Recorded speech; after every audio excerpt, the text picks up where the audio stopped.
I'm Sonya Lennon. And I'm Brian Mooney. And we're here today to meet some inspirational people who are going to show us how they navigated their way to and through retirement. When you did retire, what did that feel like? Surreal, in a word.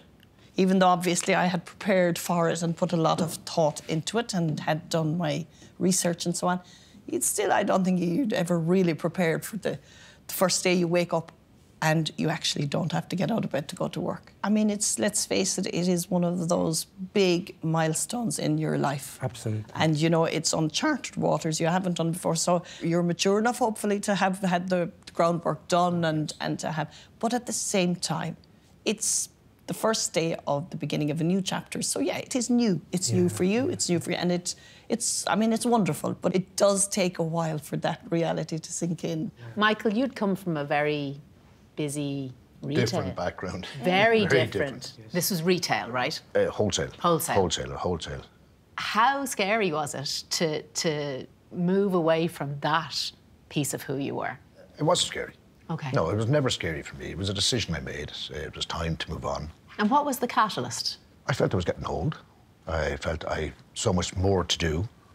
I felt every day I'd wake up, it was into the job. There was no me time. So what did you do on that first morning of freedom? The very first morning, I woke up at 6 o'clock, as was the norm. I went out in the back garden and I weeded it. It hadn't been done in about 5 years. Yeah. and I started there with the best intentions in the world. And sure, I put it by the wayside after a week. It was 1 week of weeding. 1 week of weeding, and that never went back. What do you define retirement as, then? Enjoying life. Just it's your time. It's all your time. And you make the decisions and you can come and go as you please. Exactly. I suppose one of the things is the pace of life changes so much post-retirement.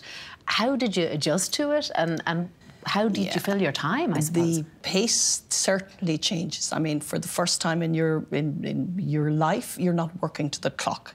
But the wonderful thing about retirement is it opens up all these new opportunities and you rediscover those parts of yourself because you are the sum of your whole parts. And the smallest of things, like being able to go for a coffee, middle of the day, middle of the week, on a whim, the joy and the luxury, the freedom. Don't you think this time of life is kind of like it's become the sort of new golden age? Seriously, honestly, we are the new rock stars, right? Every day I wake up, every day of my life now I say, wow. Isn't it amazing? And it is amazing, because there's so much out there. What's your advice for people who are maybe in the next couple of years or maybe more? Because I think you can't really start to plan too early, can you?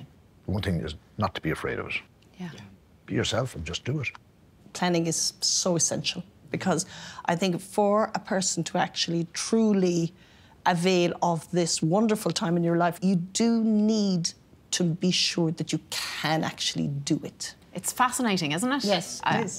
Thank you, and thank you for sharing. Come on, let's eat. OK. That's good.